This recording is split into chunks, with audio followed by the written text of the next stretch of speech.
வணக்கம். இது VDL Vlogs weekend குட்டி ஸ்டோரிஸ். இன்னைக்கு நம்ம என்ன குட்டி ஸ்டோரி பார்க்க போறோம்னா, சுஜாதா எழுதிய ஒரு பெரிய மனிதரும் பிக் பாக்கெட்டும். இந்த கதையில நம்ம தெரிஞ்சுக்க வேண்டிய விஷயம் என்ன அப்படின்னு கேட்டீங்கன்னா, நாம அந்த பிக் பாக்கெட் அடிக்கிறவங்க கிட்ட இருந்து எப்படி தப்பிச்சுக்கலாம் அப்படின்றது தானே தவிர வேற எதுவும் இல்லை. வாங்க கதைக்குள்ள போலாம். ஒரு பெரிய மனிதரும் பிக் பாக்கெட்டும். கும்பல் கூடும் மாலை வேலை. சத்யன் மெதுவா அந்த ஆளு பின்தொடர்ந்து போயிட்டு இருந்தான். அவர் உயரமான நடுத்தர வயதான ஆசாமி. கண்ணாடி ஜன்னல்களுக்கு பின்னால் வைக்கப்பட்டிருந்த அழகான சட்டைகளை பார்த்து கொண்டிருந்த கூட்டத்தின் ஊடே அவர் போகும்போது சத்யன் கொஞ்சம் வேகமா நடந்து அவர் மேல உராய்ந்து அவர் பேண்ட் பாக்கெட்ல வச்சிருந்த பர்ஸ விரல்களால லாவகமா வெளியெடுத்தான். சரேல்னு அவரோட கை இரும்பு பிடியா பிடிச்சது அவனோட கைய. பர்ஸ பிடுங்கிக்கிட்டாரு. உன் மாதிரி எத்தனை பேரை பார்த்திருக்க, நீ என் பின்னாலே வரும்போதே தெரியும் முட்டாள், தொழில் தெரியாத பயல் அப்படின்னு பையில் இருந்த ஒரு கார்டை எடுத்து அவகிட்ட கொடுத்து, உன்னை நான் போலீஸ்க்கு புகார் செய்ய போறது இல்ல, இந்த அட்ரஸ்ல என்ன வந்து பாரு அப்படின்னு சொல்லிட்டு வேகமா நடந்து ஒரு டாக்ஸில ஏறி போயிட்டாரு. சத்யன் அதிர்ச்சியிலையும் பிரமிப்புலயும் மலைச்சு போய் நின்னுட்டு இருந்தான் கையில சீட்டோட. அரை நிமிஷம் நிகழ்ச்சி ஒருத்தரும் கவனிக்கல. அந்த முகவரிக்கு சத்யன் போனான். அழகான சின்ன வீடு. நாய் குரைத்தது. மெதுவான தொனியில மேற்கத்திய இசை ரேடியோவுல கேட்டது. நாய் குரைப்பதை கேட்டு அவர் வெளியில வந்தாரு. வாயில் சிகரெட் தொங்கியது.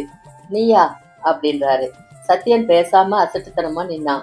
சிகரெட் வாயிலிருந்து எடுக்காம அவர் கேட்டாரு, உன் பேர் என்ன? சத்யராஜ். எதுவரை படிச்சிருக்கிற? 9வது வரை.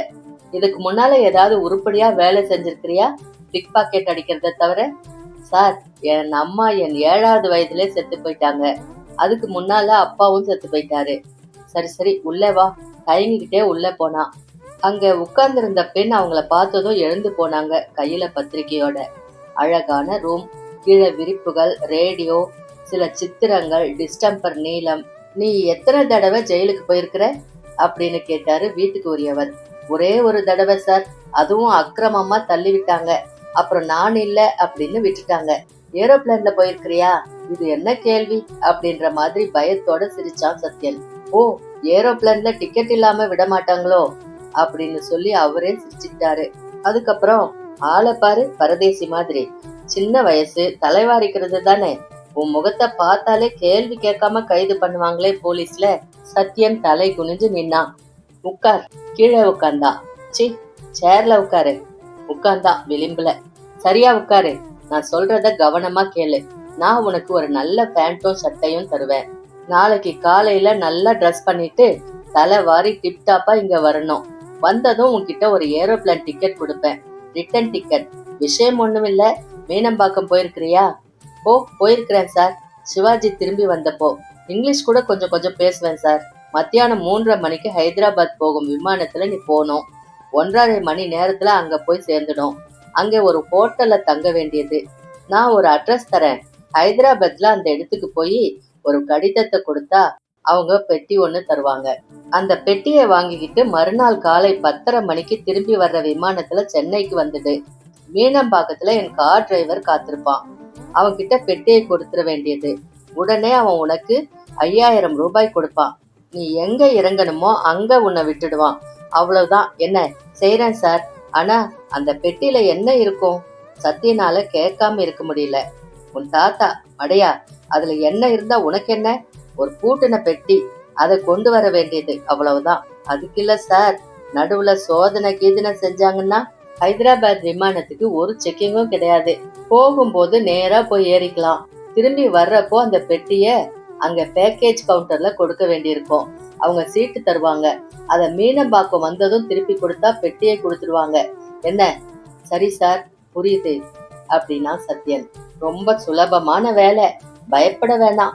5000 ரூபாய் சுலபமா கிடைக்கும். இந்த 5000 ரூபாய்க்கு நீ எத்தனை தடவை பிக் பாக்கெட் அடிக்கணும்? இந்த வேலையை ஒழுங்கா செஞ்சா அப்புறம் மாசம் கவனிச்சுக்குவேன் அப்படின்னு சத்யனுக்கு விளக்குனவரு, கொஞ்சம் இரு அப்படின்னு உள்ள போனாரு. அவர் உள்ள போனதும் மேஜை மேல இருந்த சின்ன வெள்ளி கிண்ணங்கள் சத்யனோட கண்களை உறுத்துச்சு. வெற்றிலை பாக்குக்காக வச்சிருந்த அழகான கிண்ணங்கள்.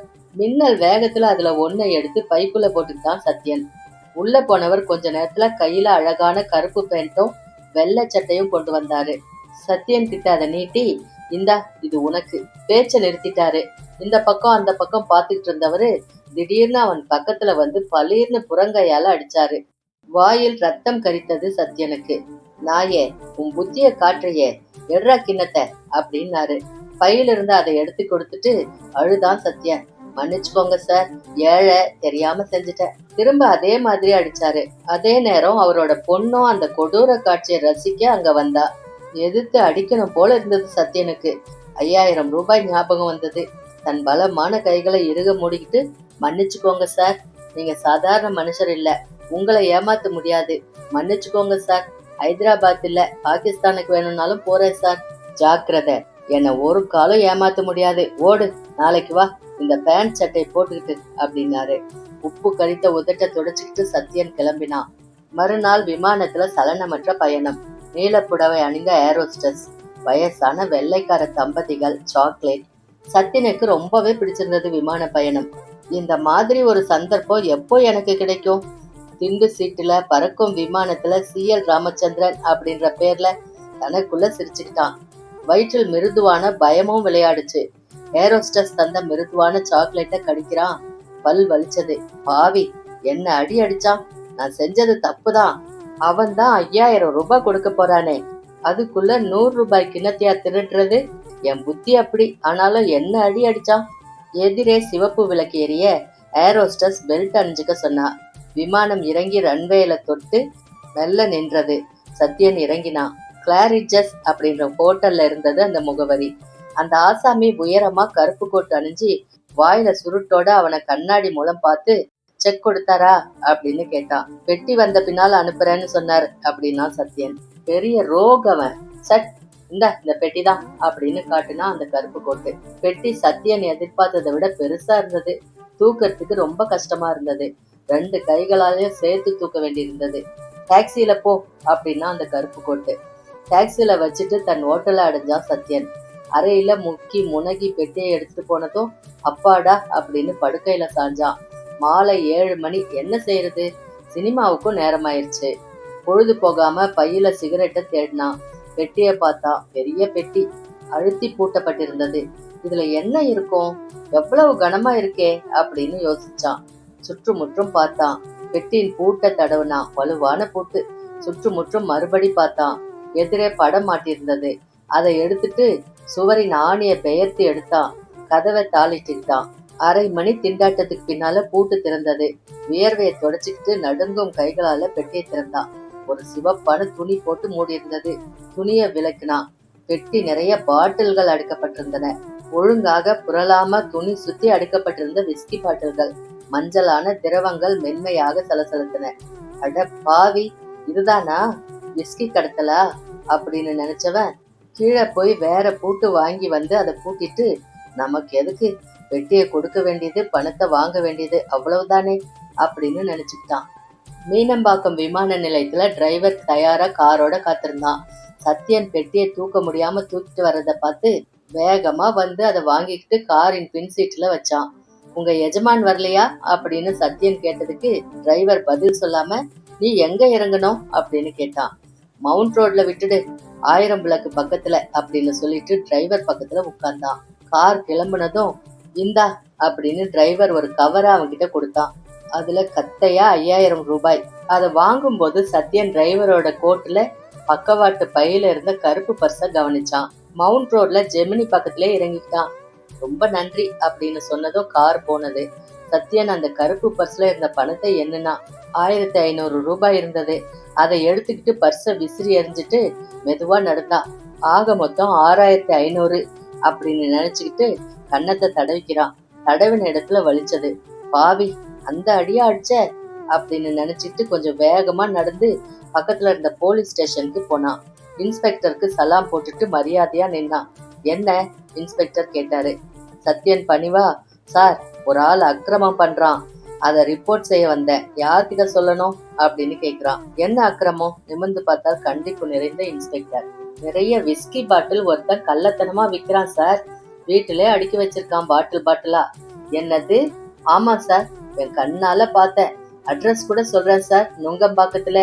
இன்ஸ்பெக்டர் டெலிபோனை எடுத்து நுங்கம்பாக்கம் போலீஸ் ஸ்டேஷனை கூப்பிட்டாரு. மஜித், குட் மார்னிங், ராஜேந்திரா பேசுறேன். ஒரு ப்ரொஹிபிஷன் கேஸ் உங்க சர்க்கிள்ல. ஒரு முக்கியமான மதுவிலக்கு கேஸ்ல போலீஸ்க்கு உதவி பண்ணதுக்காக சர்க்கார் சத்யனுக்கு 1000 ரூபாய் வெகுமதி கொடுத்தாங்க. சத்யன் சிரிச்சுக்கிட்டான். ஒரு அறை விட்டாலும் விட்டான், அதிகப்படியா 1000 ரூபாய் கிடைச்சது. முற்றும். மீண்டும் ஒரு நல்ல கதையோட அடுத்த வீக்கெண்ட் உங்களை சந்திக்கிறேன். அது வரைக்கும் உங்களிடமிருந்து நன்றி கூறி விடைபெறுவது VDL Vlogs VDL. நன்றி, வணக்கம்.